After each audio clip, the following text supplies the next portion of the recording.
Hello and welcome back to James's Classic Movies. Today we have a special treat for you. It's a movie that's kind of close to my heart. Why? Because I'm in it. That's right. I played an extra in this movie back in 1988 when it was under production. And man, the stories I can tell you. This movie was directed by Peter Bogdanovich, one of his flop movies in 1988, Illegally Yours, starring Rob Lowe as Richard Dice and Colleen Camp as Molly Gilbert, Linda McEwen as Ruth Harrison, one of the bad guys, and Harry Carey Jr. as Wally, the tow truck driver, and Kim Myers, who plays the daughter of H.B. Keeler,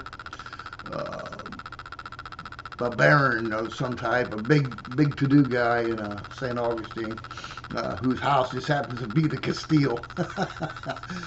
In the movie, he buys the house and converts it to his home, which would never happen in a million years. Okay, so let's talk about this movie. There's a lot of historical references in the movie, but that you should be aware of, and we're going to point that out here. How do I know all this? I was a tour guide in St. Augustine. Not at the time of the filming, but later on. At the time I was there working, I was a chef at one of the restaurants, local restaurants there in town on St. George Street.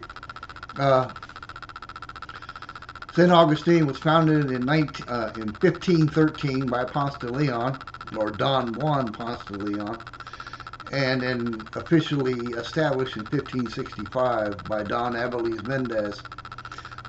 Don Mendez de Abeles. Let's get this straight. It's been a while since I've been to St. Augustine. Cut me some slack here, okay?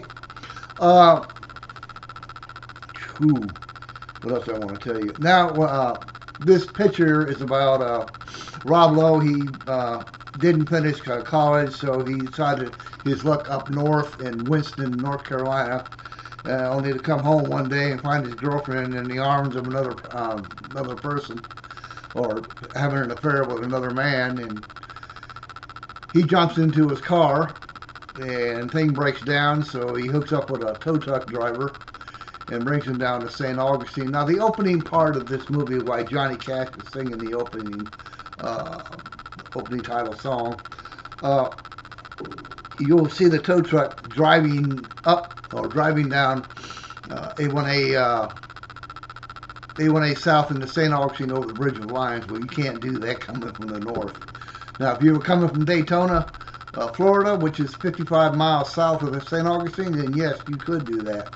But if you're coming down north from North Carolina, you're going to either be on Interstate 95, or you're going to pick it up A1A South coming out of Jacksonville, Florida, which is some 38 miles north of St. Augustine. But they wanted to get the Bridge of Lions in the opening shot, so that was the only way they could do it. Long story short, there's a lot of sequences in this movie that are impossible, but we're not going to go that route and tell you about that because, hey, it's a movie. It's entertainment. Anytime you see a movie like this, and you live with the movies being shot, and you say, well, this, that, and the other, and this, that, and the other, hey, man, approach the movie with an open mind. When I went and saw this movie, I just said, heck, I'm going to pretend I don't live here, I know nothing about the city, blah, blah, blah, and I had a great time watching the movie, and I thought it was wonderful. And I still think that way about it. But a lot of people don't share my opinion. The budget of the movie started out at $8.5 million to make and quickly rose to $13 million upon completion. The box office, here we go, listen to this. At the box office, it only brought in something like $260,000. I'm sure you can do the math. It's quite a black eye to director Peter Bogdanovich, and I'm sure the entire cast.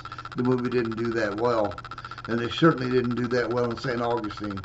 And of course, if you know anything about St. Augustine, there are a lot of critics there, a lot of people who think they're history buffs and know everything there is about the city and don't know anything.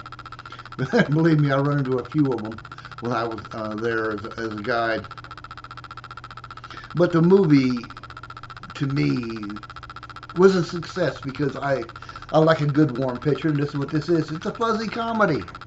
Uh, every time we get off a film shooting, heck, most of the major actors, with the exception of Rob Lowe and Colin Camp, will go out and party with us. We go down to St. George Tavern and Scarlett O'Hara's. I mean, you got to remember, also downtown, there's Flagler Liberal Arts College, and the school was in session at the time this picture was being shot. And we just had a great time. And of course, I was working too, and it was just fun all the way around. Now, interesting story. I wasn't actually on set when I heard this, but Rob Lowe, who at the time was dating Melissa Gilbert from Little House on the Prairie, she had appeared on set in St. Augustine, walked up and cold-cocked him on set. I guess she figured out he was cheating on her or something like that. This was a rumor, and I wish I'd have been there to see that. I really wish I do. It was a night shoot when this happened. So, well, anyway, let's show you a clip of the picture and let you take a look at this. Well, hello there. Take three smashed cars, one masked man, a dozen boys in blue, a pair of crazy killers, and a moat full of crocodiles. Sounds like Mother Goose. And what do you get? Rob Lowe as you've never seen him before. Are you crazy? In a totally outrageous, Oh, what do you think this is, a Western? No. certifiably insane, What's going on here? Well, my mind's a blank right now. completely wacky comedy from Peter Bogdanovich. Are you looking for the pervert? Yeah. He went that way. Rob Lowe, Illegally Yours. He's awfully cute. Well, I saw him first.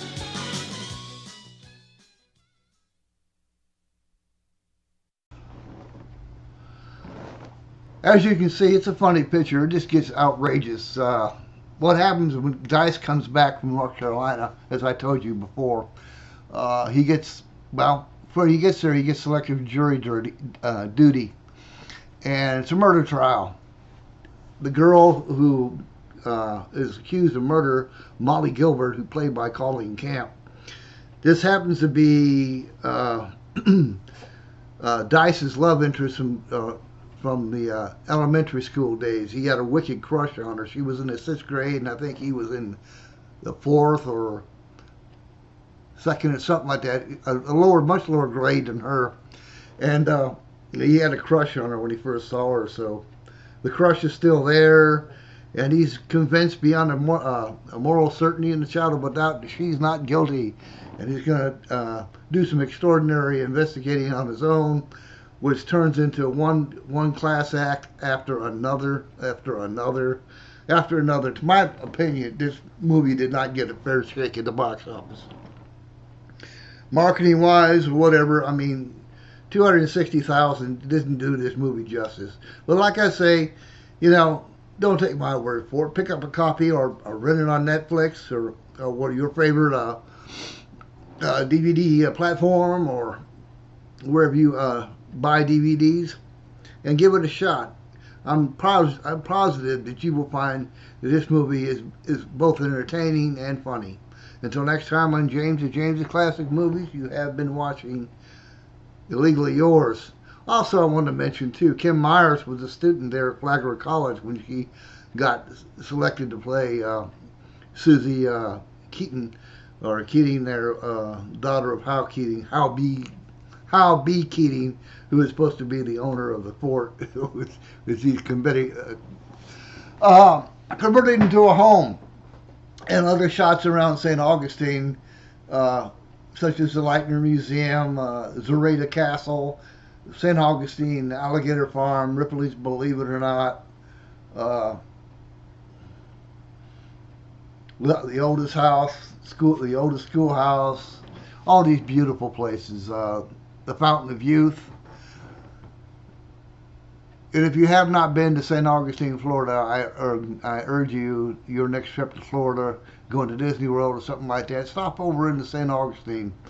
You'll be glad you did. And walk down St. George Street and have a sandwich at the Monk's Vineyard and have a cocktail out there at the St. George Tavern, or go over to Scarlett O'Hara's, and then visit the Spanish Quarter Living History Museum there, and to see the sights and find out about Henry Flagler, who the town was part of a big railroad industry. Did you know that Henry Flagler and John D. Rockefeller were business partners in that in oil? That's right.